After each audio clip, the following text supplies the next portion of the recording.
France Culture, Avoir raison avec Maria Montessori, par Louise Touret. Et pour ce 5e épisode, on va se demander où se pratique la pédagogie Montessori aujourd'hui en France. Alors, où et comment enseigne-t-on selon les principes édictés par Maria Montessori ? Comment expliquer la popularité de la pédagogie Montessori auprès d'un public privilégié alors qu'elle a été développée au départ pour des enfants pauvres dont les parents étaient très peu instruits ? Comment ont évolué les manières de faire à travers le temps et sont-elles toujours en accord avec les idées de Maria Montessori ? Mais surtout, pourquoi cette pédagogie ne s'est-elle pas davantage diffusée en France ? Bonjour Nadia Hamidi. Bonjour. On s'est déjà vu pour l'épisode 2. Vous êtes présidente, je le rappelle, de l'association Montessori de France. Vous enseignez également dans une école que vous dirigez à Nice, une école privée hors contrat, comme beaucoup d'écoles Montessori. Et ça, on va en parler aujourd'hui. Bonjour Bérangère Colli. Bonjour. Vous êtes toujours maîtresse de conférences en sciences de l'éducation à l'université Paris-Est, Créteil, depuis l'épisode 2. Et vous avez beaucoup écrit sur Maria Montessori avec nous également. Armelle Perron, bonjour. Bonjour. Vous présidez l'association publique Montessori, une association qui vise à diffuser la pédagogie Montessori dans les écoles publiques. Première question, comment et pourquoi ? Alors, je vais commencer par le pourquoi. Pourquoi seulement dans le privé ? C'est la question qu'on s'est posée au départ de cette association. L'idée est venue de 3 enseignants qui se sont formés à la pédagogie Montessori et qui se sont dit il faut absolument que ça se diffuse beaucoup plus dans le public, et c'est possible parce qu'ils en ont fait l'expérience. La loi 1905, mais ça date de bien plus avant, rappelle la liberté pédagogique de chaque enseignant dans sa classe, dans le respect des programmes et des instructions officielles. En tout cas, on a cette liberté pédagogique dont on veut se saisir, et quand on voit la joie avec laquelle les enfants viennent à l'école, dans les écoles Montessori, et donc maintenant dans le public de plus en plus. On peut seulement se dire pourquoi c'est pas diffusé plus ailleurs, et donc c'est notre combat. C'est de dire Montessori dans le public, c'est possible. Donc voilà le pourquoi, et le comment. Pour que ça puisse se diffuser au maximum, c'est rassemblons-nous. Disons à tous ceux qui en ont entendu parler, et même aux autres, que ça existe et qu'on peut les aider, qu'on peut les accompagner. Parce que c'est une pédagogie qui est compliquée à mettre en place, qui requiert une formation longue, une formation coûteuse, qui est quasiment inexistante dans le public, telle qu'on en a besoin pour être pratiquant de la pédagogie Montessori. Elle nécessite aussi l'achat de matériel qui est aussi coûteux, mais durable. Donc, il faut changer le paradigme d'achat du matériel, c'est-à-dire on investit pour 10 ou 15 ans, mais en une seule fois, au lieu d'avoir des budgets annuels. Et puis, ça nécessite aussi des conditions particulières, telles que le multiniveau, c'est-à-dire une tranche d'âge sur plusieurs années. Ça nécessite du coup aussi un suivi d'élèves, et donc ça c'est que des paradigmes qui n'existent pas ou très peu dans l'éducation nationale. Donc l'idée c'est de porter ces idées le plus possible, et c'est pour ça qu'on a créé cette association en 2015. Alors, vous parliez du coût du matériel, du coût de la formation. Évidemment, ça se reporte sur le coût des écoles, et c'est cette différence privée-public qui saute souvent aux yeux quand on parle d'éducation Montessori. Une méthode active qui a toujours plus d'adeptes. Voilà 10 ans, ils étaient 7 enfants dans la maison du couple fondateur de la structure. Aujourd'hui, après 2 déménagements, plus de 80 têtes blondes ou brunes, dont les parents sont prêts à débourser entre 3 000 et 8 000 euros par an. On a des coûts qui sont basés sur le quotient familial des familles. Mais ça reste quand même un coût important, et on a beaucoup de familles qui du coup font le choix d'investir dans l'éducation de leurs enfants et de dépenser moins, de ne pas aller en vacances ou avoir un petit appartement. Des prix, on l'a entendu, assez élevés. Est-ce que c'est le cas dans votre école, Nadia Hamidi ? Oui, c'est le cas dans mon école. C'est une école privée, hors contrat. Donc, on n'a pas d'aide de l'État. Les frais de scolarité paient les enseignants, le matériel, le loyer, les formations continues. Voilà, les frais de scolarité ne sont pas pour enrichir ceux qui montent les écoles. C'est vraiment pour faire vivre l'école. Et pourquoi ne pas passer sous contrat, ce qui baisserait, à défaut de devenir une école publique, baisserait les frais de scolarité? Moi, mon école, ça fait pas si longtemps qu'elle existe, avec 2 ans et demi, mais on y pense.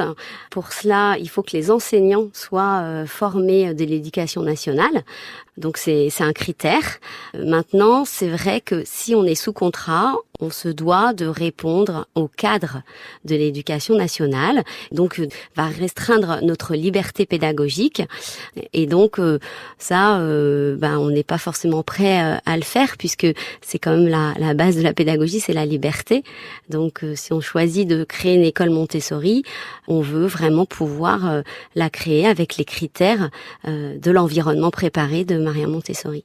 Et justement, c'est ça qui bloque. Alors, vous allez m'expliquer comment vous faites dans le public, Armelle Perron, puisque pour Montessori, il y a une idée d'autonomie de l'enfant, il y a une idée de progression qui correspond pas à celle des programmes de l'éducation nationale, une idée de posture aussi de l'adulte vis-à-vis de l'enfant qui est pas dans la tradition qu'on connaît. Alors même si on a aussi une liberté pédagogique dans l'école publique, est-ce que il n'y a pas aussi un choc des cultures? Et comment vous le... Ah oui, c'est un vrai choc trouvez de des culture. solutions. On peut vraiment dire ça.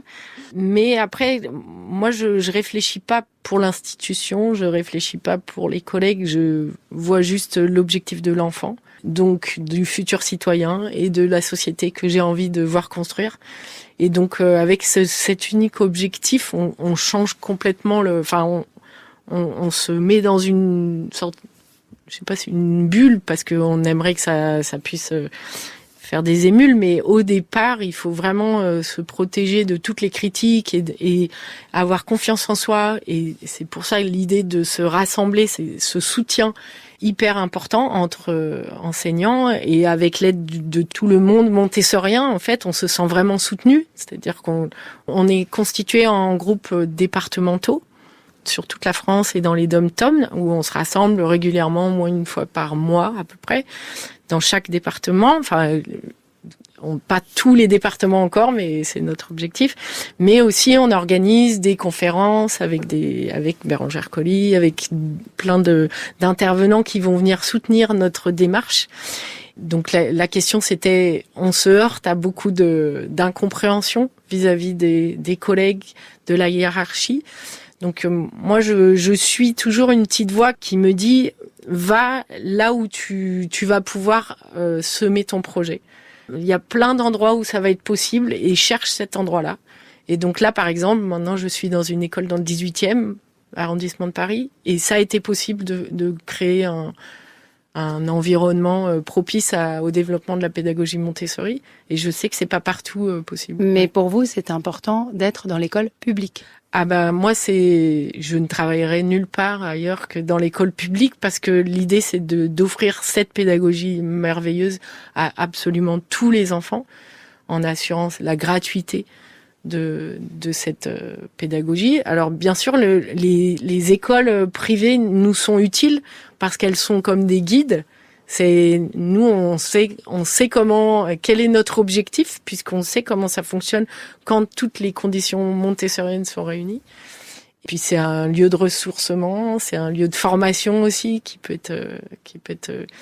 Mais moi, mon idée, c'est vraiment un jour, le rêve, c'est que ce soit disponible pour tous ceux qui ont envie. Et je suis pas j'ai pas envie que toute l'école publique devienne montessorienne, parce que je sais que c'est pas une pédagogie qui convient à tout le monde. Ça demande aussi un changement profond de posture, c'est-à-dire une humilité totale, un regard sur l'enfant qui est totalement différent de beaucoup d'enseignants. Et l'idée, c'est pas de transformer tout le monde, mais au moins de nous laisser la place et laisser la place à tous ceux qui veulent le faire. Donc laisser la place, ça veut dire nous permettre de nous former gratuitement dans la formation prévue pour les enseignants, nous permettre d'acquérir du matériel gratuitement. Jusqu'à présent, la plupart des enseignants qui se mettent à Montessori payent leur formation avec leurs propres finances personnelles, c'est mon cas. Donc ça, c'est complètement inimaginable. C'est-à-dire qu'on va travailler. Moi, par exemple, personnellement, j'ai mis 15 000 € dans ma formation et dans le matériel pour pouvoir travailler avec la pédagogie que j'ai choisie. On peut me répondre, t'aurais pu choisir autre chose, voilà, mais c'est pas celle qui me semble la plus adaptée, et voilà. C'est pas la première fois que j'entends des enseignants qui racontent avoir investi avec leur denier personnel pour l'aménagement de leur classe et dans des buts pédagogiques. Parfois, c'est pour des très petites choses, même acheter des feutres.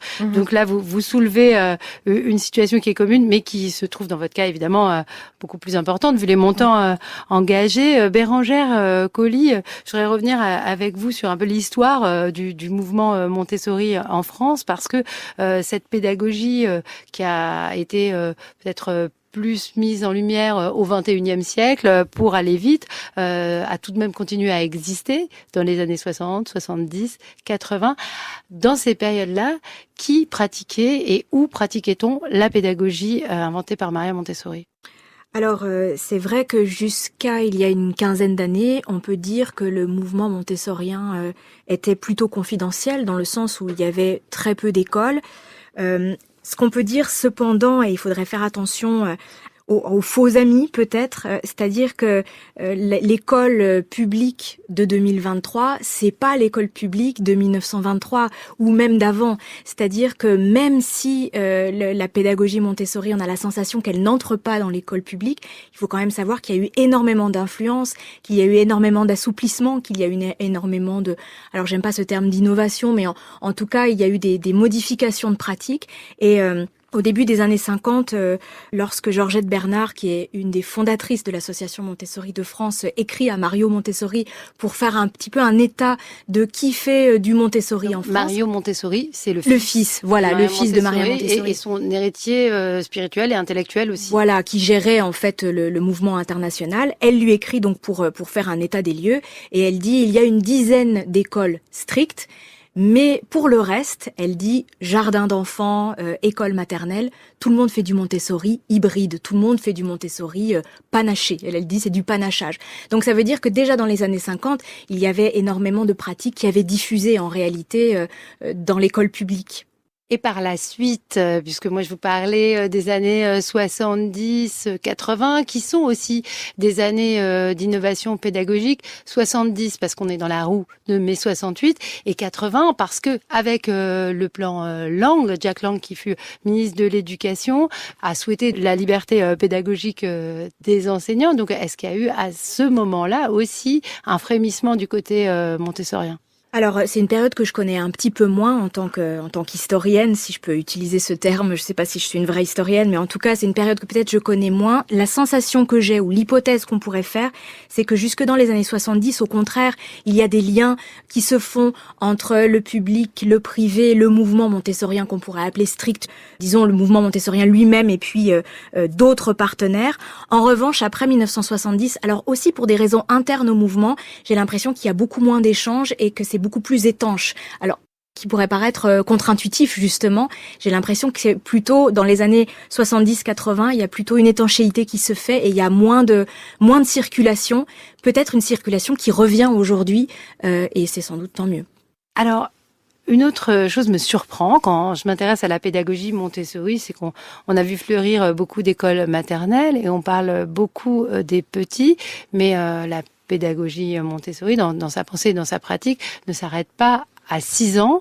Pourquoi, selon vous, on parle beaucoup moins de Montessori pour les plus grandes classes, sachant qu'on peut aussi avoir des collèges Montessori? Armelle Péron. Dans le public, pourquoi c'est plus compliqué ? Effectivement, nous, dans notre mouvement, on est... je vais dire à 80% d'enseignants d'école maternelle, mais ça commence à prendre sérieusement dans les classes élémentaires. Les difficultés sont encore plus lourdes. On a toujours donc la formation qui était plus que rare il y a encore quelques années. Tu me diras 2004. Voilà, la première formation. Ça, c'est Nadia Hamidi qui reprend. Pour 6-12 ans, la formation 6-12 ans, donc la première en France a eu lieu en 2004. Donc c'est très très récent. Avant, il fallait aller même pas en Suisse. En Suisse, traduit en français. Voilà. Donc déjà la formation, elle est plus longue, elle est plus chère.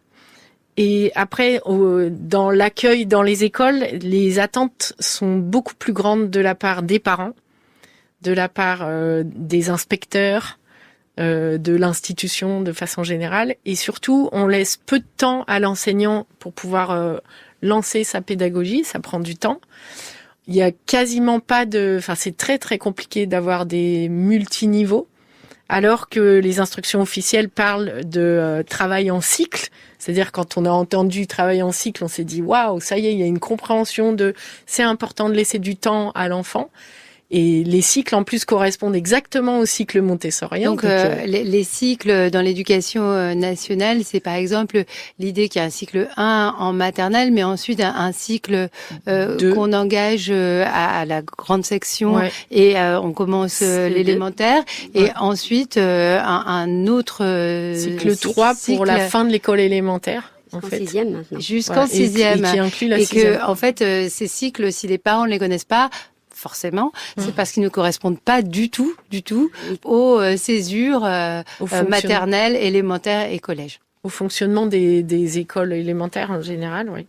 Et puis l'idée, c'est vraiment l'institution a besoin de s'assurer très régulièrement de l'avancée des acquisitions d'apprentissage de la part des enfants. Par exemple, en CP, on a maintenant des évaluations.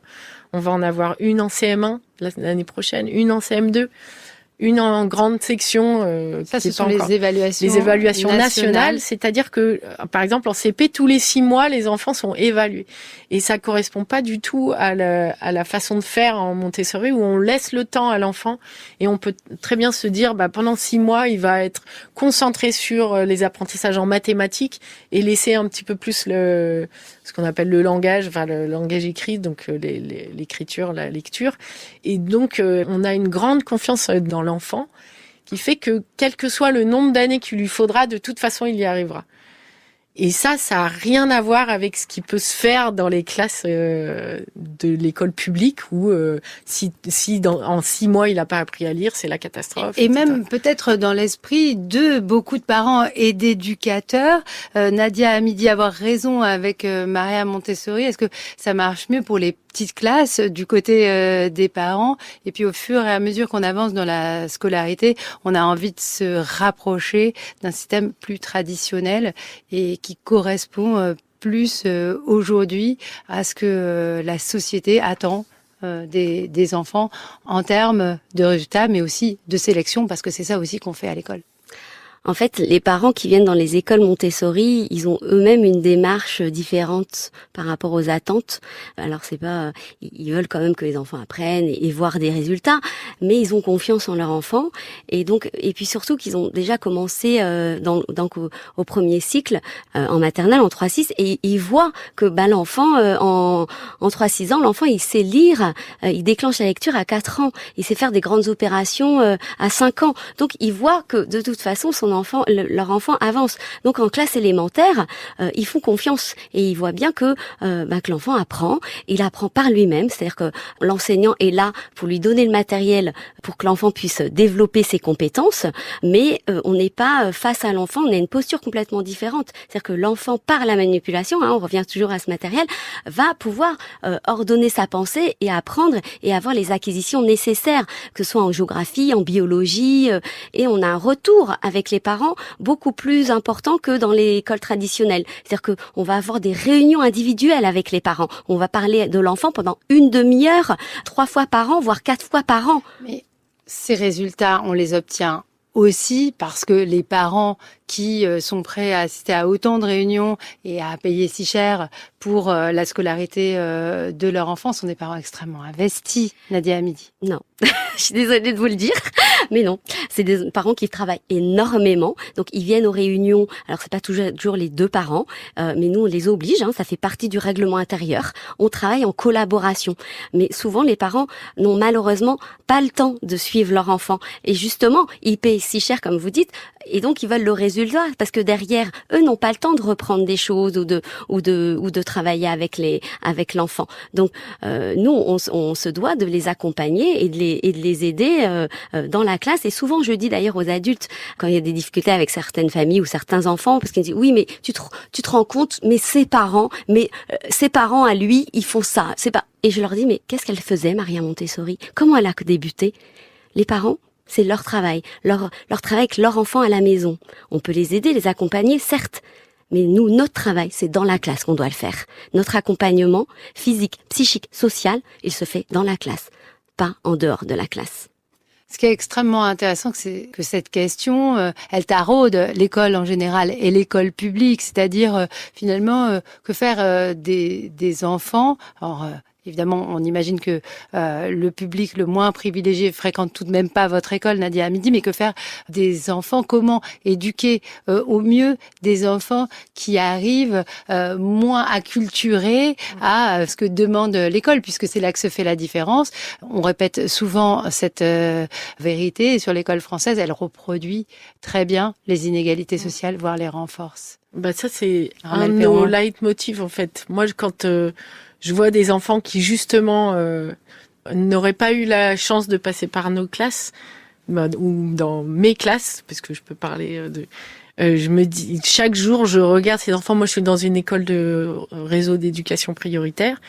Donc, c'est typiquement la plupart, 2/3 de la classe qui n'auront jamais les moyens familiaux pour aller dans autre chose que l'école publique.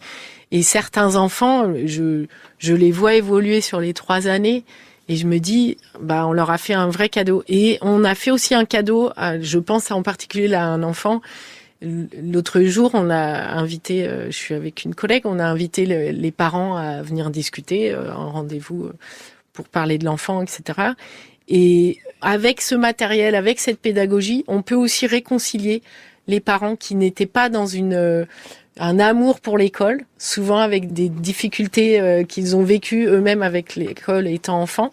Et souvent, ils sont le plus éloignés possible de l'école parce que ils mettent leur enfant à l'école pour des questions de garderie et puis parce que c'est une obligation, mais ils sont pas du tout investis. Et là, ça m'arrive très souvent de prendre le matériel, par exemple, de mathématiques qui est juste extraordinaire, le système décimal, l'explication du système décimal qu'on touche avec les mains. Moi, je le prends et je fais la présentation aux parents. Et là, je vois dans la tête les yeux des parents et puis même les enfants qui disent waouh, on partage la même chose et puis ça parle à mon papa, ça parle à ma maman et ils ont l'air de comprendre. Enfin, et plein de fois c'est si j'avais eu ça quand j'étais petit. Voilà, c'est très émotionnel quand on commence à partager cette pédagogie. Rien que pour ça, je reste dans le public et c'est un cadeau. Voilà, chaque donc jour. on fait pas de publicité puisque l'école publique elle est gratuite et évidemment et on peut toujours déménager dans le quartier de votre école. Armelle Péon, plus sérieusement, là voilà, on a un panégyrique de la pédagogie Montessori par des enseignantes investies qui connaissent bien leur sujet, qui nous disent que ça fonctionne. On entend un véritable bonheur à faire comme ça. Qu'est-ce qui explique finalement qu'après toutes ces expériences, on pense aussi à Céline Alvarez, dont les livres se sont tellement bien vendus, qui certes panache un peu la méthode, mais se revendique d'inspiration Montessori. Comment ces méthodes ne sont pas plus répandues en France, Bérangère Colli? C'est pas quelque chose que j'appelle spécialement de mes vœux à titre personnel. C'est une vraie question. Alors, c'est une question difficile. Je ne sais pas si je pourrais répondre en quelques minutes à cette question-là. Peut-être juste une hypothèse.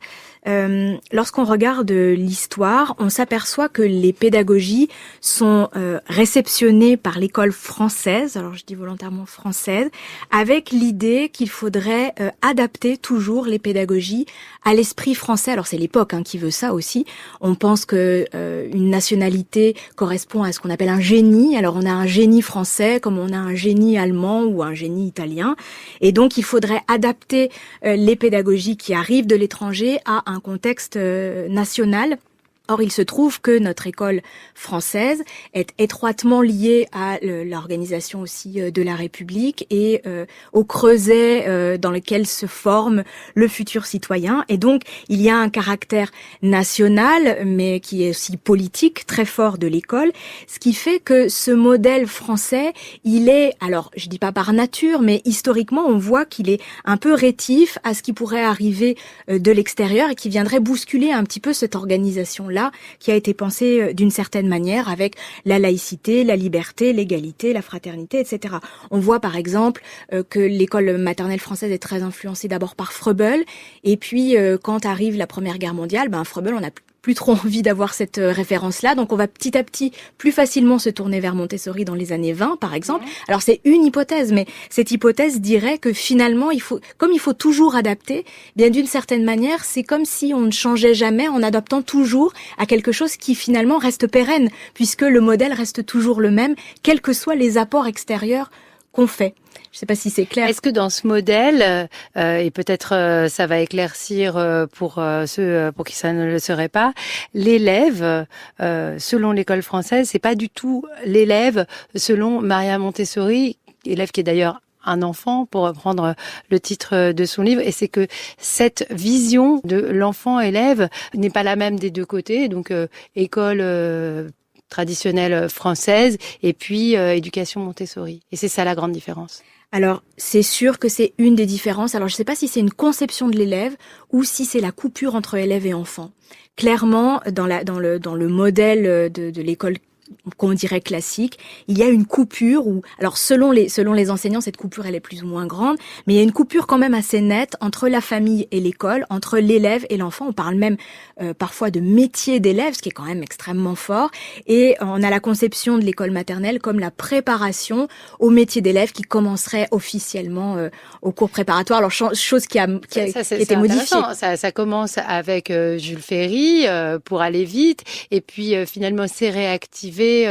Même aujourd'hui, il y a peu de temps, par exemple en juin 2023, quand Emmanuel Macron dit voilà, les élèves devraient passer plus de temps à l'école dans la journée, il faut peut-être rétrécir le temps de vacances parce que plus on est à l'école, plus on est soumis à de meilleures influences qu'à celles qu'on pourrait avoir à l'extérieur, dans sa famille ou dans son quartier. Effectivement, il y a un modèle qui, clairement, n'articule pas de la même manière la famille et la cité par l'école. On l'a entendu d'ailleurs dans les interventions précédentes, on sent que le rapport à la famille, le rapport aux parents est différent, même si je pense quand même que dans la tradition française, la tradition de la maternelle française est beaucoup plus souple en réalité, ce qui explique aussi peut-être d'une autre manière le fait que ça soit moins facile d'appliquer ou de mettre en place cette pédagogie en 6-12 ans, parce que justement la coupure, la césure entre famille et école est peut-être traditionnellement plus grande, peut-être en 6-12 que en 3-6, où il y a une tradition chez les enseignantes et les enseignants de maternelle de dialogue avec les parents. Notre si précieuse école maternelle. Merci beaucoup Bérangère Colli, merci Nadia Hamidi et merci Armelle Perron de Public Montessori. J'adresse également mes remerciements à toute l'équipe qui a participé à la préparation, Laura Dutèche-Pérez, Françoise Le Floch qui réalise et Valentin Bobinet qui était à la prise de son aujourd'hui.